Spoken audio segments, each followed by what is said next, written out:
I'm Rachel, a trainer at Fashion Makerspace. Welcome back to another episode of Sewing Snacks and Hacks. In this episode, I'll be showing you some fabulous ways of using bias tape. The 4 methods that I'll be going through today are how to make button loops, 2 ways to finish the edges of a fabric, and finally, for some fun, to use as decoration. Let's get started! In this video, I will only be using the store-bought single-fold bias tape. Whether you're making your own bias tape or have ones that are already of a different size, don't worry, these methods are still applicable. Button loops. If you do not have access to a machine that sews buttonholes or aren't comfortable hand sewing one, this method is for you. There are 2 methods to make the loops. The only difference between the 2 methods are that on this method, you can see the stitches are on the outside, and on this method, the stitches are actually on the inside. So let's go through how to make this first. So this is the base that I start with. This is exactly what comes out from the packet of bias tape. In order to get the loop looking like this, we are going to fold this into half. So the part where you can see all these folded edges, just fold this into half and iron. After ironing, you are going to sew the opening shut with a stitch very close to the edge. This way, you have this loop. So you can see the stitches are very close to the edge. When you're sewing this method, what you have to make sure is that the stitches catch the fabric on the top, and if you flip behind, it has to also catch the fabric on the bottom. For the second method, you're going to start with the same piece right here.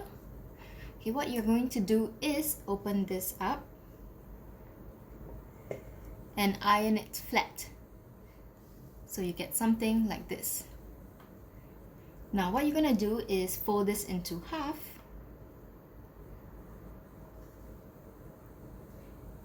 And you're going to stitch the edge shut with a 0.5 centimeter seam allowance. If you're using the bias tape that's same as mine, you'll be sewing right in the center. So you're sewing right in the center of the bias tape, which will give you a result of this. You can see my stitches are running right along in the center. The next step that you'll need to do is grab a pair of scissors and cut away half of the seam allowance, because right now the stitch is right in the middle. So this is the open edge here. Cut half of this from the stitch line to the edge away.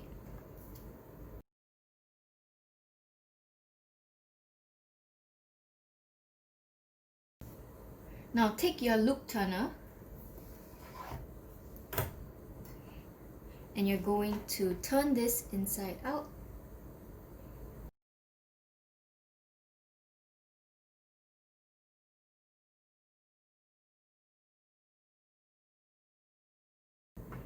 And then give it a good press to make it flat.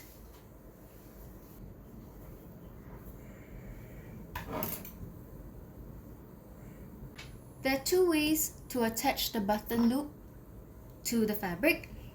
The first method here is if you do not have a lining or a facing. The end of the buttonhole will be seen on the inside.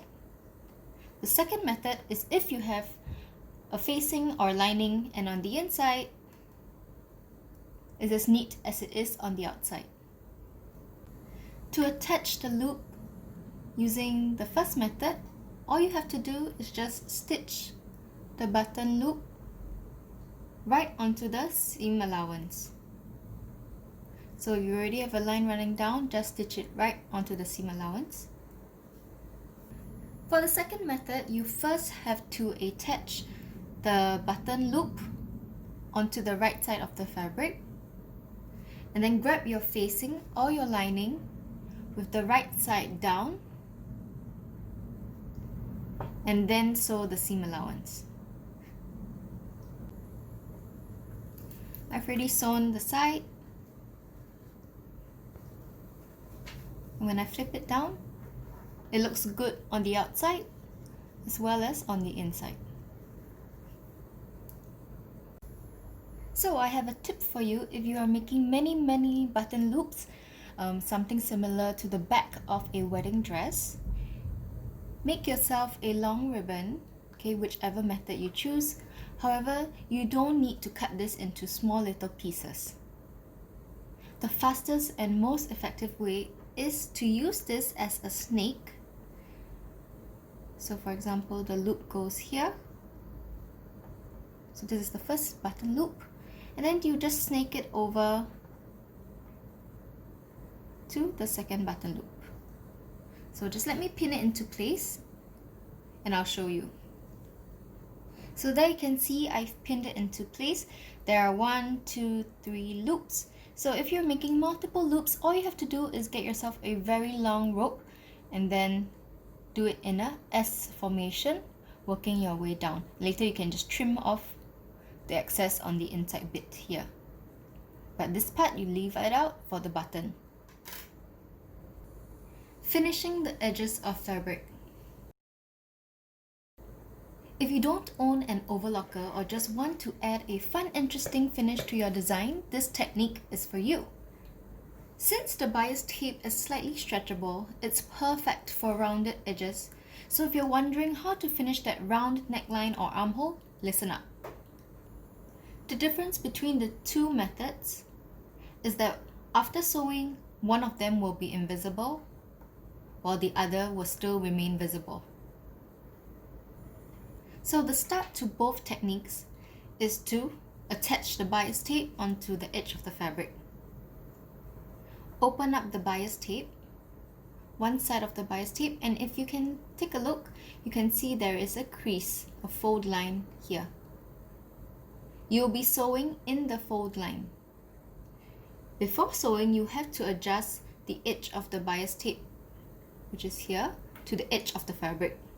So if I were to sew this down, you'll go right here, then moving up, align the bias tape to the edge of the fabric, and then moving up, align the bias tape to the edge of the fabric. The whole time you will also sew right in the fold line.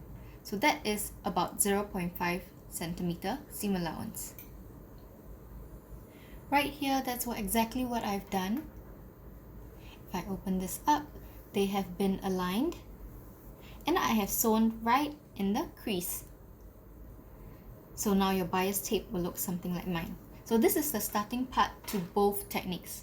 Now this is where they split apart. So for the first technique, what should you do? You are going to fold this into half. Okay, so let me flip onto the wrong side of the fabric. You see this part that is sticking out, the pink bias tape? All you have to do is just fold this down until it covers the stitches. So the stitches are in red. Fold the pink flap down until it's barely covering the stitch. Then all you have to do is iron. After ironing this down, okay, you have something like this. You're going to flip it back to the right side of the fabric. And you should have something like this. Now, you have two options. You're either going to sew right in the crease here, or you're going to sew slightly above it here.